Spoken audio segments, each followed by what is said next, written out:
বাংলাদেশের জন্ম নেওয়াটাই পাপ আমাদের জন্য। আমি একজন প্রবাসী রেমিটেন্স যোদ্ধা। দীর্ঘ 3 মাস 5 বছর পরে দেশে আসছি, 3 মাস দেশে থাকছি, লক্ষ লক্ষ টাকা বাংলাদেশে এখানে আমি খরচ করছি।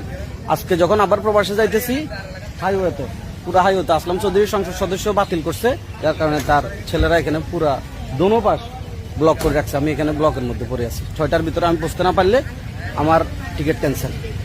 এখন আমি কি করব? আপনারা সংসদ সদস্য হবেন, আপনারা দেশ চালাবেন, দেশ লুটে পুটে খাবেন, ভোগান্তি আমাদের সাধারণ জনগণের। এটার দায়ভার কে নিবে? আমার মতো আরো শত শত প্রবাসীরা এখানে আটকে আছে, পুরো হাইওয়ে ব্লক করে রাখছে, পুরো হাইওয়ে। একটা না, সাংবাদিক এনটিভি সাংবাদিককে জিজ্ঞেস করলাম, উনি বলতেছে আরো 22টা এরকম পয়েন্টে এরকম গাছ আর বাস দিয়ে তারা বা গাড়ি দিয়ে আটকে রাখছে। এটা কি ধরনের কথা? তাদের দল ক্ষমতায়, তাদের সবকিছু, তারা এগুলা কি জনগণের জন্য এগুলো কি করতেছে? এটা তো বিএনপির নামে পচাচ্ছে এগুলা করে করে।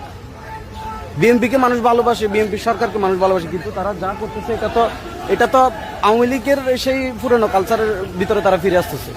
এখন আমাদের সাধারণ জনগণ, আমরা যারা সাধারণ প্রবাসী আছে, আমরা কিভাবে আজকে এয়ারপোর্টে পৌঁছবো? এটার বিচার আমি জনগণের কাছে দিয়ে গেলাম, আপনারা এর বিচার করবেন।